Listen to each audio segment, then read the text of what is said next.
Yes, he's immoral. You can't take 9 teenage women and seduce them and give them babies and not tell me and then tell me you're moral. You could do it if you admitted you did it and admitted that the babies were yours. I'd shake your hand and call you a man. A good one, too. But anytime you seduce teenage girls and make them be charged with adultery, make them hide your crime, why, you're not even a man, much less a divine man. So, and this is what he did. He took at least 9 that we know about. And I'm not speculating because he told this to me himself. Yes, that's why he wanted me dead, because he knew that as soon as I woke up, I'd tell it.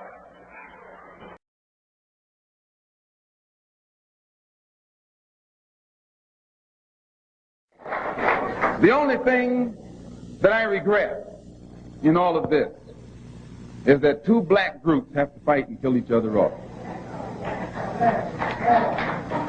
Elijah Muhammad could stop the whole thing tomorrow just by raising his hand. Really, he could. He could stop the whole thing by raising his hand. But he won't. He doesn't love black people. He doesn't even love his own followers.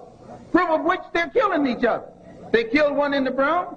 They shot another one in the Bronx. They tried to get 6 of us Sunday morning. And the pattern has developed across the country. The man has gone insane. Absolutely out of his mind. Besides, you can't be 70 years old and surround yourself by a handful of 16, 17, 18-year-old girls and keep your right mind. You can't do it.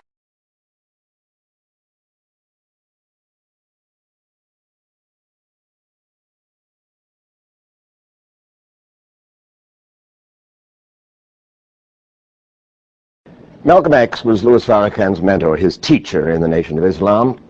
They believed that the white man was evil, that the black and white races should live separately. When Malcolm X revealed publicly that Elijah Muhammad, the leader of the Nation of Islam, was guilty of impregnating several of his teenage secretaries in direct violation of his own preachings of no sex outside marriage, Farrakhan was outraged, and he wrote that Malcolm was, quote, worthy of death. On February 21st, 1965, as Malcolm spoke in New York City's Audubon Ballroom, members of the Nation of Islam opened fire, killing him in front of hundreds of his supporters. Malcolm's wife and children were there, including Attallah Shabazz, Malcolm's eldest daughter. She was 6 at the time. As you'll see on 60 Minutes this Sunday, Minister Farrakhan met Attallah Shabazz for the first time in front of television cameras. And Farrakhan acknowledged his role in Malcolm's assassination. I wish that Malcolm X were alive today and not dead. Yes, it is true that black men pulled the trigger. We cannot deny any responsibility in this. Where we are responsible, where our hands are a part of this, we beg God's mercy and forgiveness. What did you expect to come out of this conversation? What did you hope would come? I genuinely hope that perhaps a healing can come to Miss Shabazz and her family. As I may have been complicit in words that I spoke leading up to February 21st, I acknowledge that and regret